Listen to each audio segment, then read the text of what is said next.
expand access to high quality educational opportunities, improve key strategies for student achievement. With all of that kind of going into the last goal of developing a strategic plan for AOE that supports both the immediate needs of the field and the long-term vision. So most immediate priorities include supporting key legislation, helping districts where they can, including providing budgeting assistance and training. So there's really 3 phases of this Listen and Learn tour. The first being really compiling all the data that's available in the state. And the first kind of blush at that was the statewide report, the statewide profile that was released. And that included information on enrollment, expenditures, staffing patterns, performance. Jason. Is this Jason? So, sorry, hi, it's Brittany in the district office. I guess I shouldn't have assumed you were the one answering this phone. Sorry, if everybody could mute their mics, that'd be great. Thank you. Yep, no, thank you so much. And so we then, that was trying to, again, bring all those different pieces of data together in a way that really hadn't been done before. And so we started with the statewide report. There was also produced kind of individual reports for SUs. And those are all being refined and will be kind of the statewide report will be released as well as the SU reports. So then the second phase was regional meetings that we went out and did in 6 different areas with many of you all and others. And I'll touch on those in just a second, kind of what we were getting out of them. And then the current phase is really public engagement with the broader community of educators and community members. So I'll touch on each of those in just a second. And I think I'm clicked on the wrong thing. There we go. So those regional planning sessions, again, as I mentioned, we held them in 6 different locations across the state.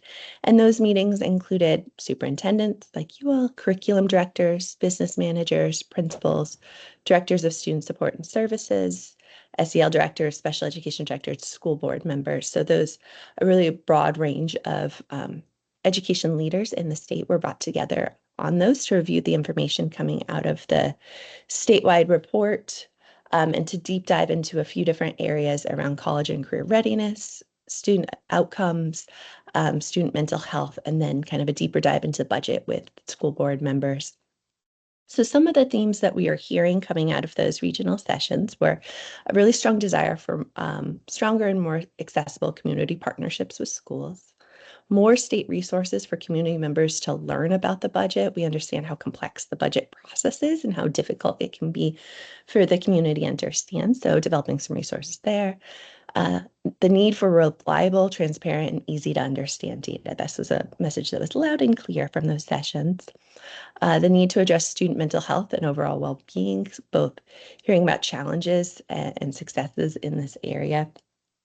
The need to focus on expanding access to college and career learning through the different avenues that currently exists and avenues that could be expanded upon, and the need for a balance between local autonomy and desire for more AOE direction. So kind of in key areas where it makes sense for AOE to take a more active role, and areas that makes more sense that it should be left to that really important local autonomy as well.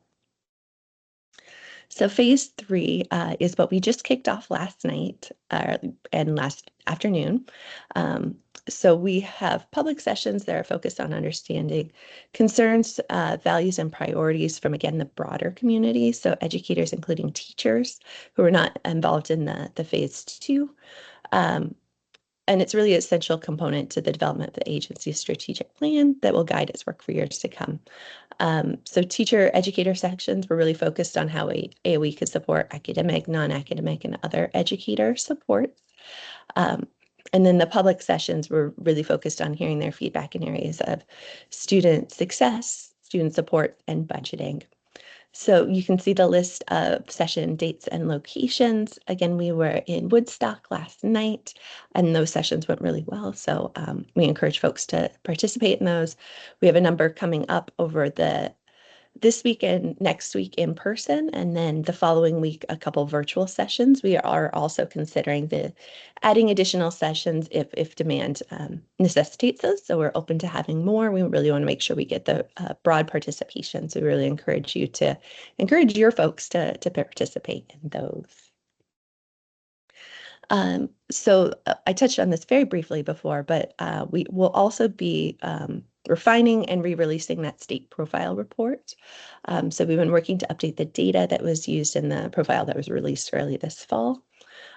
So then we've really been listening for stakeholder feedback about what needs to be changed in that report or what additional information needs to be provided to tell the complete story. So changes and updates include providing additional contextual information on the education ecosystem of Vermont, including where students served, where students tuitioned, a little just, again, more context of the bigger picture of how students are served in Vermont.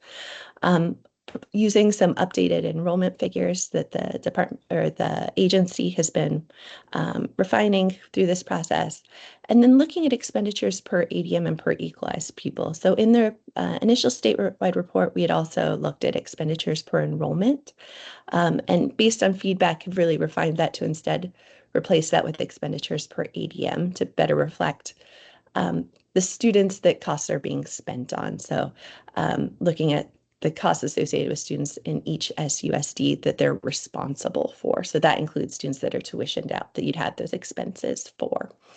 So we'll be making that change there. And then the statewide report will be reviewed by stakeholders prior to release. So we think that's, again, it's really important. We put out the initial report to have that vetted by the field, and we'll make additional efforts to share it with you all again to get your feedback. We will also be updating the data and the reports, the individual SUSD reports, and creating kind of a regional look based on that regional presentation that was kind of shared in each location when we did the regional planning. So updating all of that with the changes we mentioned on the preceding slide.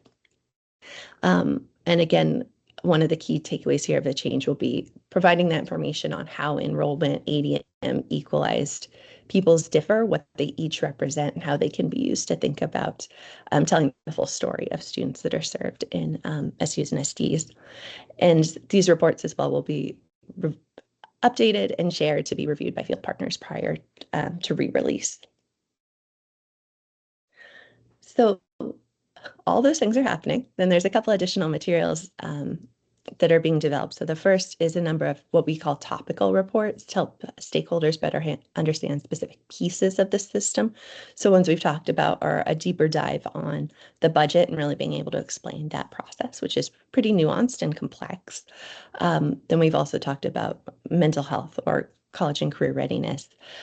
So again, kind of the statewide report being the high-level overview of all the different pieces of the system, and then some really deeper dives in these topical reports in certain areas. We'll also be developing informational videos and guides on school budgeting and education funding system, coming again from that need for more transparency and a better ability to communicate on some of these complex issues. With all of this to really intended to inform the development of AOE's strategic plan, which they're hoping to build in collaboration with the field. So my last slide, again, this, as Josh said, was a pretty quick presentation, pretty quick update for you all, is just to reiterate that Listen and Learn is intended to be the start of really a long-term initiative of, iterative collaboration between the AOE and the field so that everyone can benefit from doing the work together. So we just really want to take the time to thank you for engaging with the agency, providing supportive feedback, and sharing your experience. So again, thank you for what you've done so far. We hope you'll continue to engage with us and encourage others to participate in the Listen and Learn process.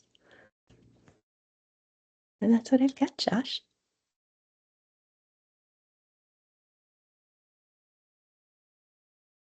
And Josh, I can't hear you if you're speaking. You're muted, Oh, I'm Josh. sorry, Amanda. That's okay. I was having the struggles before. We have a few questions in the chat. I'm not sure if you can answer these or not, but if not, I can bring them back to the folks at the agency who are putting all these sessions together, and we can get some answers out to the folks. But Amy Rex first asked, do we know when the final report will be released? We are looking at releasing it very soon here. So I don't have an exact date to give you now, but I'd say over the next 2-3 weeks to expect to see that, maybe even sooner. To your point, the data is interesting but old. Unfortunately, the update will include just refinements of the data through 22-23, so we won't have an additional year of data to include in that re-release. Thank you. As for the second question, I'm not sure if you know this, Amanda. I don't, but if not, I can bring it back to the folks again that are planning it. But what was the rationale for having a phase 3 or not having a phase 3 in Chittenden County? That is a good question that we may need to take back for the group. My recollection is there was an effort made to schedule a session, and I think it was more of a logistics issue than not an intention to have something there. So I believe the hope was that the virtual sessions will still allow folks in that area to participate. So I believe it was a logistics challenge. But Josh, I'd love if you could confirm that one. Yeah, I mean, actually, Amanda, I while you were presenting, I chatted Jill, who provided me with an answer, so I can let Amy know. Great. It's that exactly what you said. These sessions rely on available school or municipal space, which we were not able to secure by the time we needed to get public messaging out. So they're assessing interest in these sessions and will likely be able to offer more opportunities for engagement in the near future. We have heard that there is interest in Chittenden. We encourage educators to attend the virtual sessions as well. Yeah. And Thank then you I for see those questions. Yeah, and I see a question from Morgan, Jen, that I'm actually going to let you answer. Jen is the CTE expert and really leading that work. So. Yeah, hi, I'm Piscatelli with APA. Thanks, Morgan, for the question on the career and tech ed study. We AOE and in collaboration with APA decided to extend the timeline on that study given all of these other statewide efforts. So we extended that. We expect the report to be released in December with our final recommendations. And then the last question on, or sorry, at least the last one I see, perhaps y'all have others, that the reports will be based on ADM. Am I talking about real ADM or the long-term, I believe, long-term weighted, if that's what LTW stands for. So we are looking at, when we say ADM, we're talking about single year unweighted ADM as one piece. And then we are also on the expenditure side looking at that equalized pupil, so the weighted student. So we will have both pieces of information in the report with hopefully some good language and contextual information about what all of those things are, how they differ and how they're used. But so when I was saying just when I just said ADM, I was meaning single year unweighted ADM, and equalized is when I talk about the weighted. So I hope that helps, Jim. Thank you. Yeah. Do we have any other questions for Amanda and company? We have them.